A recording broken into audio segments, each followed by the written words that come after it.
welcome to this episode of We Got You Covered on HVBA TV. Hi, everyone. My name is Rob Shestak, and I'll be your host today. And we typically talk all things insurance, voluntary benefits, and other things that not only affect employees' lives, HR lives, but just general people in the public. So today we have with us Rick Solofsky, and I'm going to give you a little bit of background on Rick Solofsky. He is going on 30 years as president of Solofsky Financial Group. He's a 35-year plus veteran in the insurance and employee benefits space. He is a national speaker on Medicare, Medicaid, and long-term care. He is a published author, currently has 3 books available, and at the end of the program, we will give you the contact information so you can reach out to Rick. You can ask additional questions, and you can also order his book, and he'll even sign up for you, right, Rick? That's correct, Robert. All right. And Rick is also an alumni of Westchester University, Golden Rams, baby. That's where my son went to school. And Rick is also, if you live in the Philly area, we have a radio station called WIP 94.1, and it's all Philly sports. And Rick is like a regular there. And I have not ever heard in 5-6 years of listening to Rick call in, even at 2 in the morning, he's calling in. And not one time has a host said, Rick, you are so way off base. If it was up to me, Rick could be a strategic advisor to the Philadelphia Eagles, and we would probably win 3 Super Bowls in a row. But anyway, I go way back with Rick. He's an amazing guy, extremely smart. He would be my phone a friend on sports, him or my son. But today we're going to talk about long-term care. We're going to try to enhance your understanding of long-term care, the product, caregiving, and other vital information. But typically, before I start these things, I always like to throw out some statistics, just put things in perspective. I'm not going to give you them all because Rick's going to be providing some statistics. But the one thing is the average age entering into a long-term care facility is 84. The average length of stay is just over 3 years. It's about 3.2 years. We're going to get into the cost and so forth, and Rick is going to fill in the blanks there. So with that said, we're going to start with our first question to Rick, and then we're going to have other people around the country who will be typing in questions, and Sarah will address them and go over the questions for Rick at the end. But Rick, what is the most important part of caregiving for a family and their loved ones? So define a caregiver. What do they do? Well, first of all, Rob, thank you for the introduction. It's interesting, the question that comes up, because it really does start with a gatekeeper. The most important part of caregiving is you have to deem somebody, and here's a sports analogy, or sports motifs, if you will. You got to deem somebody in your family as the general manager, so to speak. You have to have a general manager who's going to have a head coach and then maybe an offensive and defensive coordinator. And that could be the oldest son, the oldest daughter. Let's assume these are parents we're talking about that are the people that are going to be needing long-term care. You're going to need to have somebody that's going to be like the head coach, general manager, to delegate, I need help. Because the main reason why we need to have a family involved is nowadays your baby boomers and up to your millennials, I should say, up to your baby boomers, those are the people that have full-time jobs. They have a wife, they have a husband, they have a son or a daughter, softball, baseball, full-time job. Who has time to put into doing this? So that's the first thing you want to do in a long-term care situation, is make sure you have a go-to person that will be the gatekeeper, so to speak, in the family. That's the most important part of caregiving in the long-term care space. You bring up a very interesting point. So by defining this one caregiver, does it make sense, or is it kind of lead to issues surrounding decisions for the person who's needing the care to have 2 decision makers or 3 decision makers, or it's, hey, there's one decision maker, they may have a brother and sister as an advisor, but you want one decision maker? That's a great point. when you have two or three, then you have what you have at weddings, a family feud. So you might have an issue there. If you think about it, you may have an issue there, but usually you're going to, believe me, somebody's going to want to step up. Listen, Rob, sometimes you don't have brothers and sisters and siblings. It's just yourself. So you don't even have that issue. But if you have a family, it's better to have a team effort. And people are going to morph. They're going to evolve into who's going to be the main person that's going to make contacts with the facility and all the other things we're going to talk about today. Yeah, and that leads to the next question, which would be, so let's say I am an only child, as you know, and you've helped me with some things with my dad, which we talk about Medicare, and that's going to be on our next podcast or one of our upcoming podcasts. So as a caregiver, what are the top 3 to 5 or the most challenging areas that a caregiver has to tackle when planning somebody's long-term care, either facility or treatment plan or insurance claim? Great question. The first challenge is, does my mother or father, and we're going to stick with mothers and fathers, people can caregive for their aunts and uncles and grandparents. Is my mother and father, are they cognitively aware? Are they a candidate for a long-term care situation? So the first challenge is, because Rob, you'll hear these stories, and right now, and the numbers will come out, there are 53 million Americans right now, 53 million, think about that are acting as caregivers right now. It's just amazing. Even for their children, they're caregivers.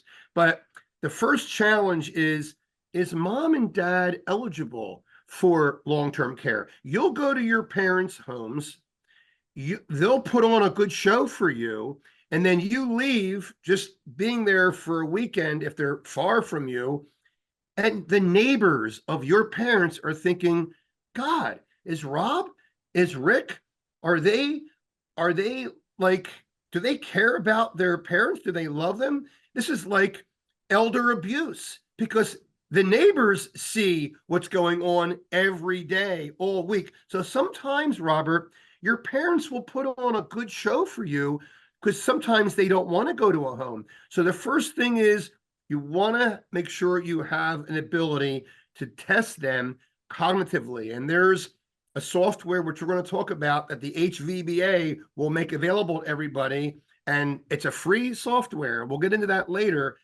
Let's test the mother and father first. That's number one. Number two, where are we going to take them? You've heard the horror stories. Sometimes, Robert, you walk into a nursing home.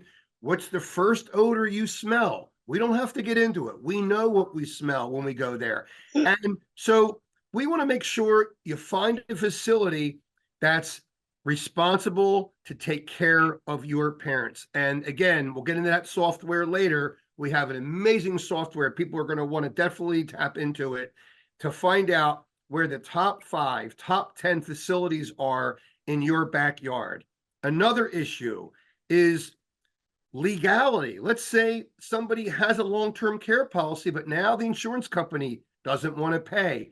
I need access to an attorney that I can rely on, that's going to be there to help you out.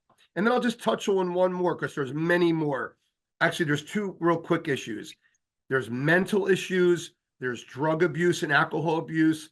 When you start getting depressed, then your parents may resort to some drugs or alcohol. We want to make sure that's not happening.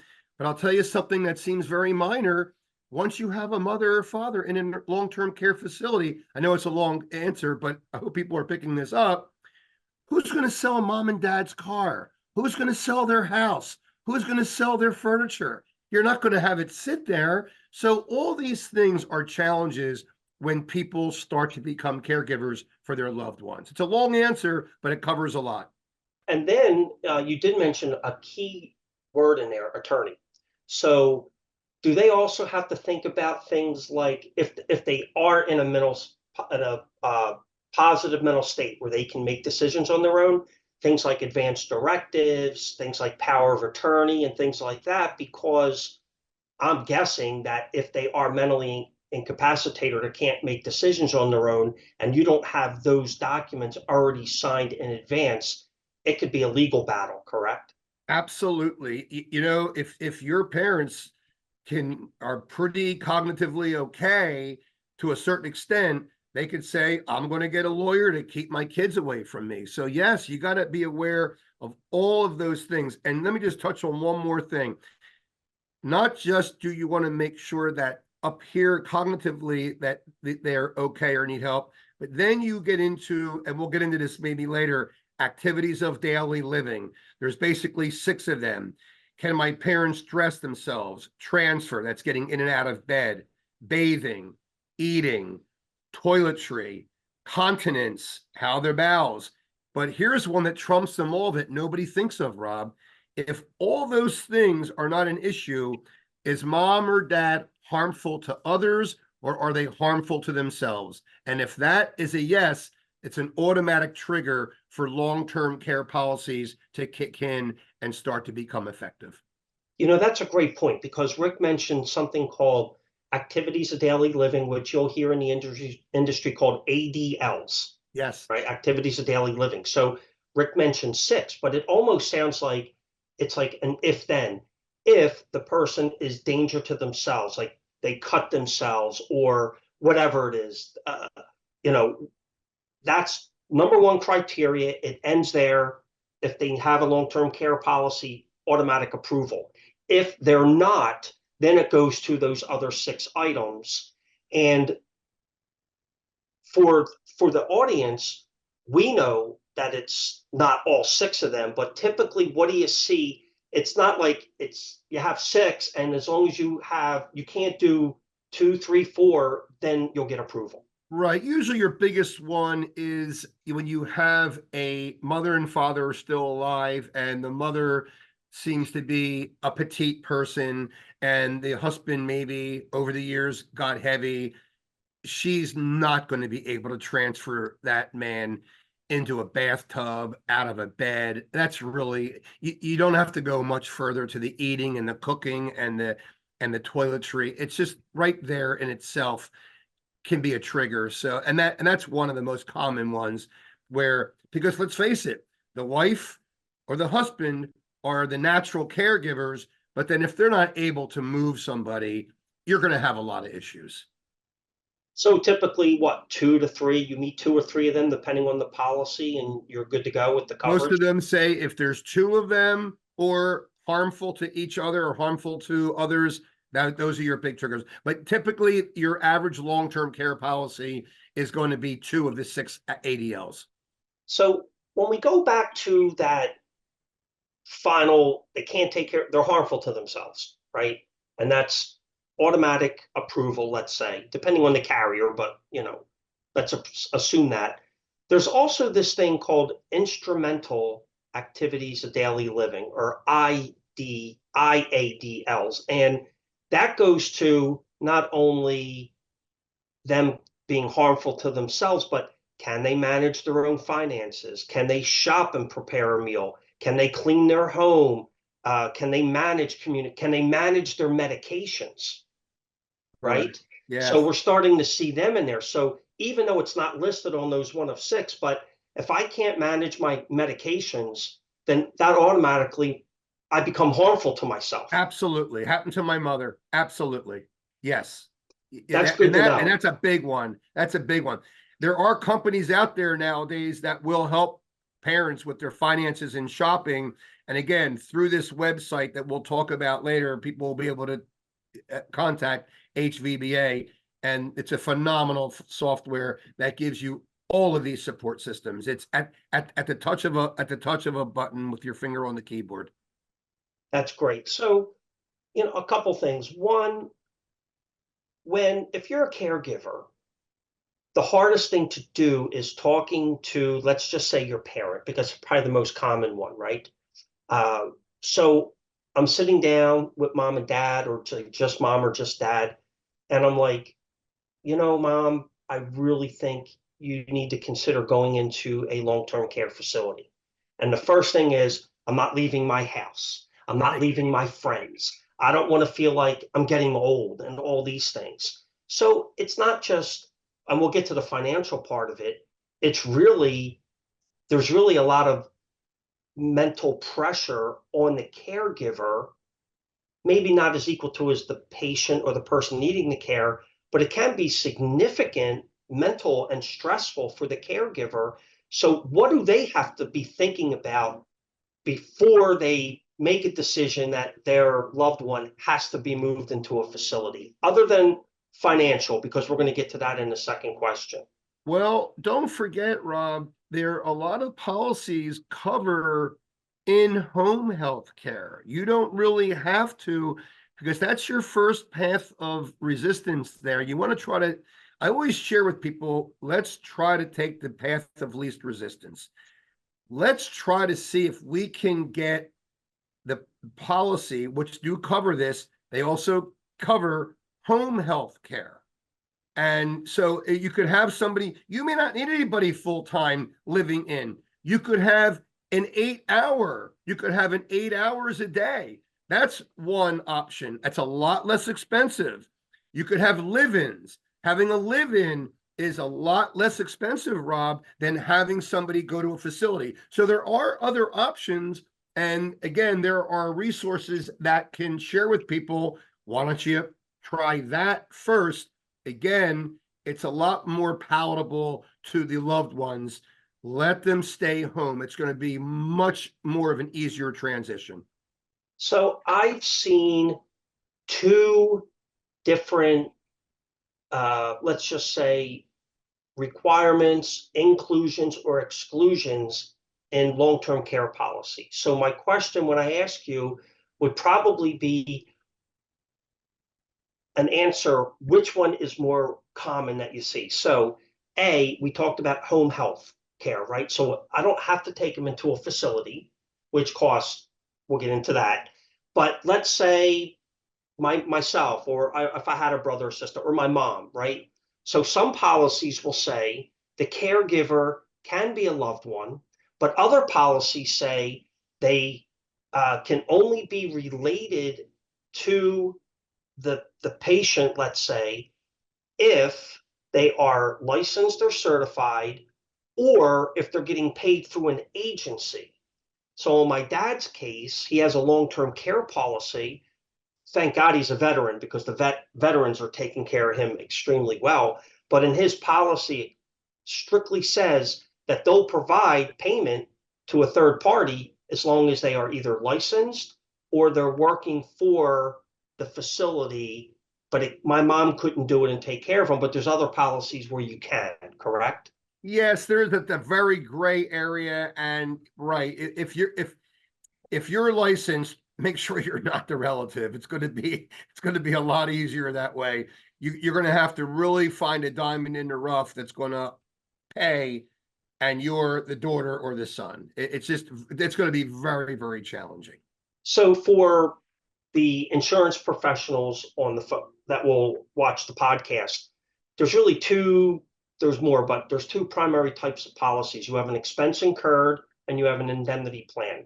An expense incurred is typically like we see in a major medical plan. The expense is incurred, it gets submitted to the insurance company, you have to pay whatever towards that cost, out-of-pocket cost. But then they have something that's called an indemnity benefit. It strictly means if you go into the hospital, they're just going to pay $1,000 a day or whatever it is, doesn't matter. Doesn't matter what the expense is, whether it's $1 or $1,000,000, you're just going to get the $1,000. So in a long-term care policy, do they have those different types? And if they do, wouldn't an indemnity benefit be better? Because that way, hey, if I lose 2 ADLs, they're going to pay me $100 a day, and I'm just going to give it to my mom.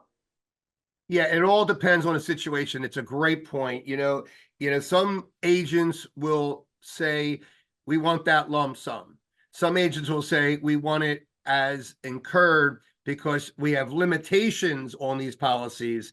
Some policies will only have available $100,000. And so and maybe you don't need $7,000 a month. Maybe you only need $3,000 a month, but you're going to get paid the whole lump sum. You want to be careful and you want to manage that as best as possible. But the main thing is, people that are listening to the podcast, be aware you have indemnity and you have incurred type of policy situations. And is one better than the other in this case? Maybe. I don't think it's better. It's almost, it's like an opinion, Rob. Okay. Do you think the Eagles are better than the Cowboys? That's your opinion. I don't think opinions can be right or wrong. People will disagree with them. I think there's two schools of thought. Just like when we get on the next podcast, Medicare Advantage versus Medigap. Is one better than the other? Yes, there are pros and cons. So I think it's all really up to the family, the agents that are selling these policies. What do they feel more comfortable with? But I think you should be prepared to sell and offer both types of policies. You're better off doing that. So you mentioned a very interesting number, $100,000. That's a lot of money, right? You want to buy a car, $100,000 goes a long way. A house, it's a great deposit, whatever.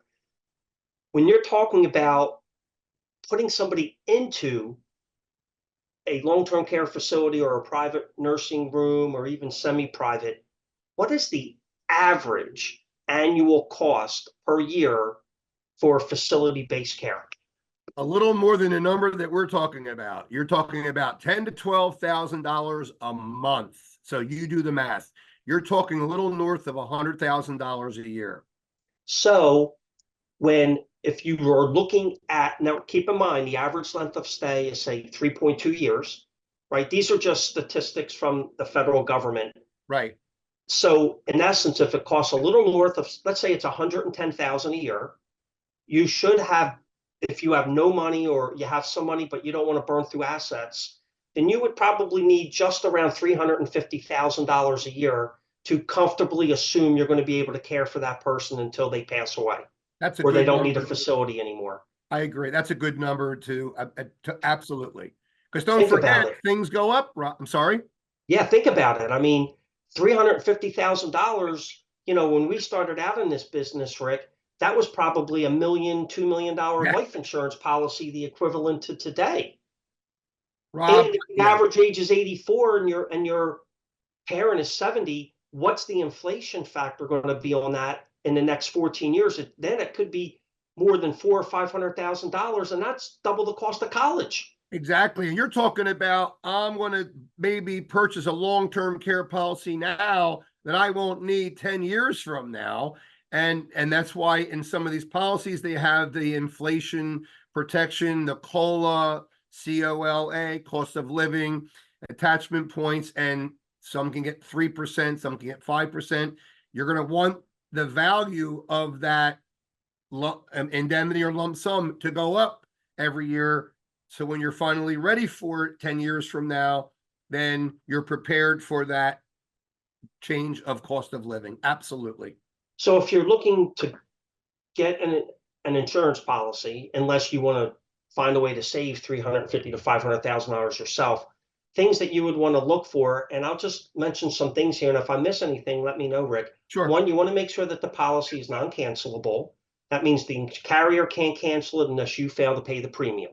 Correct. That's number one. Number two, we would prefer, and you can direct me here, we would prefer to have an indemnity-based benefit versus an expense incurred benefit. Assuming both benefits are the same, the indemnity benefit is probably going to pay more often and is a little more flexible than the other one. Correct. Okay, so that's number two you want to look for. You want to look for that inflation rider, or what Rick said, COLA, COLA, cost of living adjustments. And that's typically based on some federal, like annual rate inflation, increase. the inflation rate, right? Rate of inflation. And usually you're safe with 3%. Okay, so that's a good one. So the 100,000 next year would become 103 and so forth. So in that 15-year period, that 350 that you started with could be 450, 500, and you're good. Okay. Yes. And when you do this, you don't want to say, okay, I'm just going to get $1,000 base policy to get it, because at the end of the day, that's not even going to come close to paying for a facility. Not even close. And you need that flexibility to say home care or facility based. Correct. And then you want to make sure that it has a lower number of activities of daily living. You don't want a policy that says you need to meet 4 out of the 6. You want one that's a lot more flexible, requires less. Right. You're not gonna see a policy that's gonna want more than two. You definitely want two, but let's back up one step. You're gonna want to get a policy that does pay for home health care as well as a facility, because you don't want to tie yourself to one or the other. Right. Yep, that makes a lot of sense. And let's see.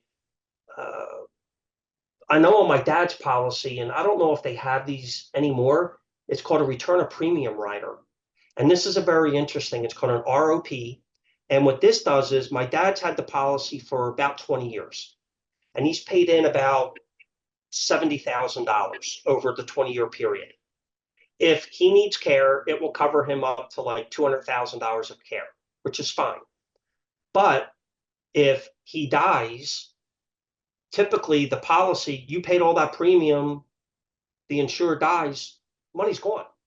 With this, it has a return of premium rider where if my dad passes away and never received the benefit from the policy, they will reimburse him all the premium he's paid, no interest but just all the premium he's paid. So think of it as a free life / long-term care policy at the end of the day. And if he did collect $50,000 in benefits for a facility and then passed, the other $20,000 would come back to me or the beneficiary. So at the end of the day, the policy really costs nothing. Right. So, and it may cost a little bit more, but think of it as like a financial savings for taking care of somebody. And Rick, you said 50 million. That's probably just around 20% of the people that live in the United States of age. We have like over 300 million, but no kids or anything. 20% are caregivers. That's correct. Wow, that's amazing. So the last question, and then we're going to go to some questions that we have from folks around the country. Does Medicare or Medicaid pay anything towards a long-term care facility? Medicare does not. It's a big misconception. Medicaid, yes, because once your assets are gone, then now the government's going to have to take care of these folks. So Medicaid, yes, but not Medicare. People confuse the skilled nursing with a nursing home. Medicare covers skilled nursing. First 20 days are covered, then after 20 days to 60 and for 100, that's for skilled nursing and for rehabilitation, nursing rehabilitation from a rehab situation. That's what Medicare will pay for. But Medicare does not pay for nursing homes or home health care. And a lot of people think it does. So I'm glad you asked that. So I get this question all the time. Or not really a question, but we're talking in a conversation and somebody says, whatever, Medicare, Medicaid, I don't know, whatever, which one it is. So here's a real simple nomenclature that I use for people, and I think it works. So think of it this way. Medicare care is somebody that you're going to care for because they're 65 and they're retired. So that's Medicare. That's your monthly Medicare benefit and all those health benefits. Then you have Medicaid. Think of aid. You're aiding somebody that financially can't help themselves. So that's an easy way to remember the difference between Medicare and Medicaid. Medicaid is, yes. And you got something? That's good. Well, I want to add something else. It's almost like New England clam chowder or Manhattan clam chowder. How do you remember? And here's a quick, so I got one for that too, Rick. I'm sorry? New England clam chowder has a W in new, so it's white. Manhattan clam chowder doesn't have an R in it, and it's red. I got so all you have to do is remember one or the other. An easier one. What do we call New York? The Big Apple. What color is apple usually? Red.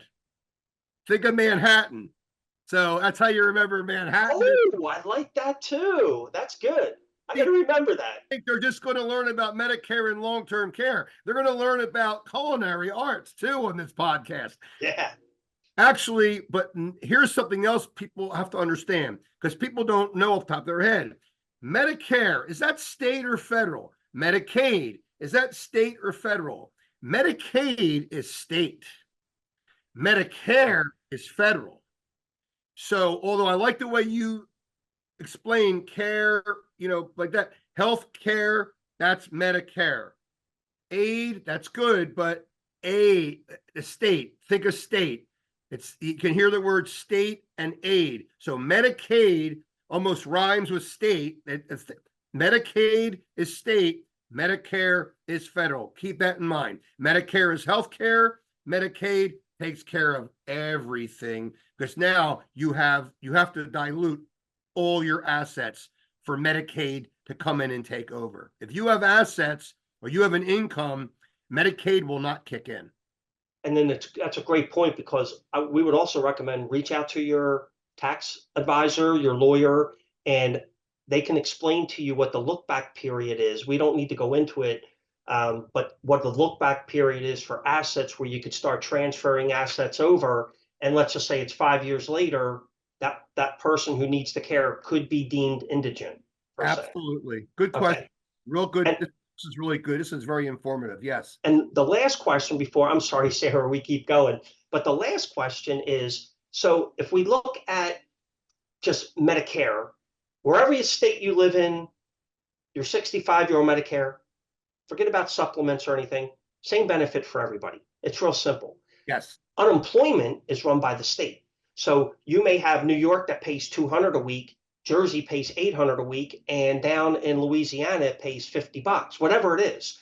So if Medicaid is managed by the state, does it make a difference what state you live in to get Medicaid relative to the benefits that they offer? Yes, it's all state distinct, and every state has, they're probably infrastructurally the same, Rob, but every state has their own sets of rules and regulations. And so you got to be careful. State by state, that's different. But yes, Medicare is federal, so it's all the same. Everybody pays the same amount for Part B. It covers you the same with deductibles. We'll get into that on another podcast.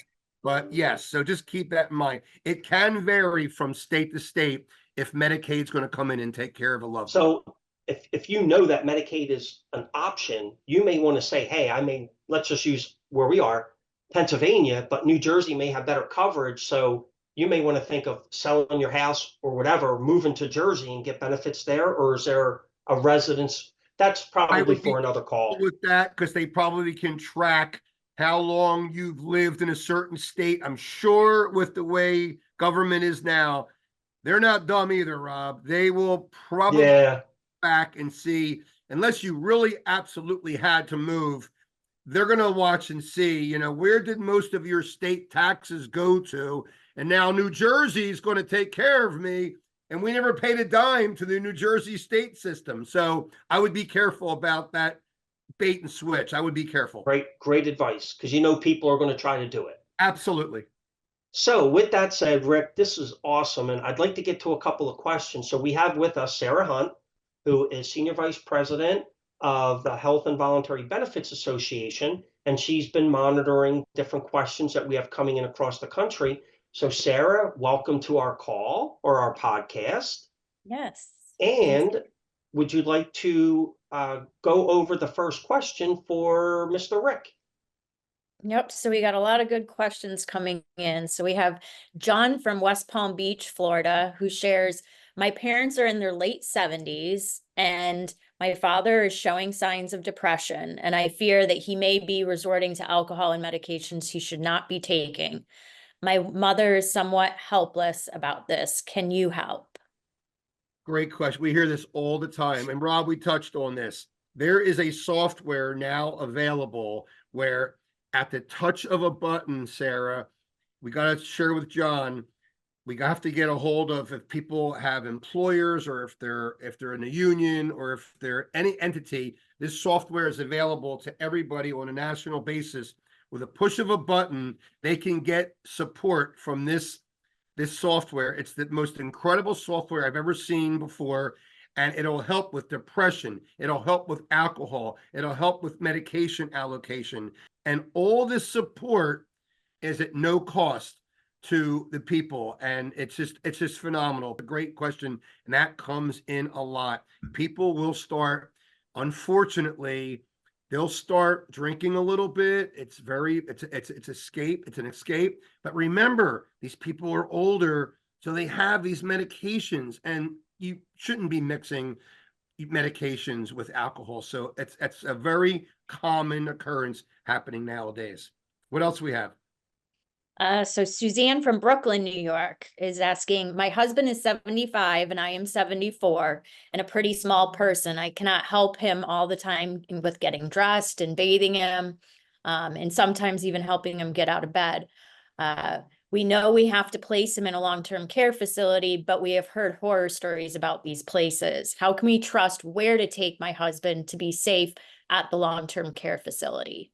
So there you go, Robert. We just talked about this earlier about a smaller woman, and it's happens so often now. So already dressing and bathing him, there's your two activities of daily living. We have to get back to Susan from Brooklyn and tell her that if you have a long-term care policy, your husband, you qualify for a long-term care policy. But now, where do you take them?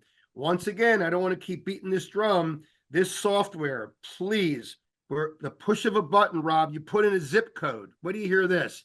You put in a zip code and you can search 10-mile radius, 15-mile radius, skilled nursing facility, a partial assisted living, they're called assisted living, pops up, nursing home pop up. But not only, this is really cool, guys, not only does the 10 facilities, 15 in your own backyard, and Rob, we didn't talk about this that much, but people are going to want their parents to be close to them. So they're going to want to put their zip code into this software, and then get this software, we should do a demo one of these days on these podcasts, Rob. This software, then what happens is the employees of the facility, they rate the facility. Don't just take the word of management. Don't just take the word of the people that work there. Of course, they want you to come to their facility. They have residents give their opinion on the facility. Think about the research that goes into this. The residents are giving you their opinion. Then how many fines and penalties has this facility have? That pops up. So you get all these facilities pop up just by pushing a few buttons, 1-star to 4-star to 5-star, and you can find out how many penalties they've had. And you can also find out what the residents and what the employees' opinions are of these facilities. So we'll have to get this out to the public, but that's a very, very common issue with a husband and wife, and you have a smaller wife. Great question. All right, we do have I do want to get to one or two more questions, but Rick, as a follow-up to what Susan was asking, on that long-term care policy, let's just say it was expense incurred. So I go to a facility, let's just say it's 10 grand a month. My policy pays 10 grand a month. We'll keep the math real simple for everybody. Are they paying me and then I'm paying the facility, or are the insurance company paying the facility direct? That's a great question, and it probably should have come up with the questions that you were asking. So you can really have it set up where the money goes directly to the facility, or you can get paid directly and you can allocate the money. And some indemnity policies have it one way or the other, and some expense incurred have it one way or the other. And trust me when I tell you this, the facilities that you're taking your loved ones to, they're going to probably want the insurance companies to pay them directly. Of course. Great question. And that will come up. Yes. Yeah, I agree, because my follow-up to that would be, well, it's a two-part. One, and we can just answer these real quick. Sure. Does the insurance company have to approve the long-term care facility that that my loved one's going into in order for them to pay them or pay me? I want to tell you, Rob, most of these facilities are not going to be in business if they're not an acceptable facility. It's almost like all hospitals, and we'll get into this on the next podcast, maybe if it comes up, all hospitals take Medicare, but not all doctors take Medicare. So when we have our Medicare podcast, which I'm excited to share with people later at a later time, you have to make sure that your doctor takes Medicare, et cetera, et cetera. But I'm not thinking there's not too many facilities out there now that are not registered to be an approved facility for a long-term care policy to pay them, because those firewalls, I think, have already been taken care of. So then what happens if, let's say, they're paying the facility direct because that's what the facility wants. And if I was them, I'm sure I would say the same thing. But as the insured or the beneficiary, I want them to give me the money. Absolutely. For this reason, what happens if I'm not happy with that facility? How easy is it to move out my loved one from a facility if I'm not happy with them to a new facility? Nowadays, again, there's where you need that attorney to come in. You're going to need that. Every place has their own set of rules, and sometimes if they see the money's coming in slow and things of that nature, they have the ability to put liens on properties and things of that nature. So this is why you need to have an attorney available to answer those types of questions. It really can be dicey. Awesome. Sarah, we have a couple more questions. Yep. So Janice from Los Angeles, California, asks, we have an aunt that just went into a long-term care facility, and now we have to sell her home, her car, and her furniture. We just don't have time to take care or sufficient knowledge on how to handle all these things. Can somebody help? Rob, I think these people are listening to the podcast. You can tell it's incredible. Yeah. Once again, there are many support systems out there, and again, not to beat the drum, this software takes care of that. That's why I brought it up too, because we want people to have access to this fantastic software. By the way, I want you to know, Rob and Sarah, that this software is being utilized with all of the teachers unions, by the way, in New York, all the teachers unions and school districts in Massachusetts. Get this, Disney is one of their clients, USAA is one of their clients, and a lot of Blue Cross Blue Shield carriers, all their employees now have access to all these support systems.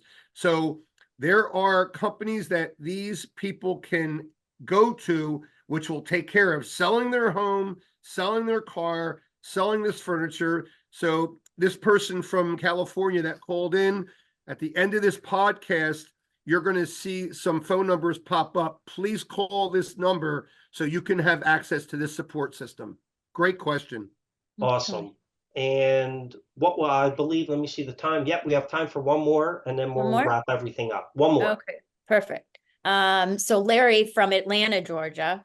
My parents are both in the early 80s, and over the last few months have had a series of issues with their long-term care policy, with their insurance company, with paying claims. Are there specific attorneys or advocates that can help my parents navigate these needs? There it is. Absolutely. And we talked about this in the beginning of the podcast, Rob, in the episode.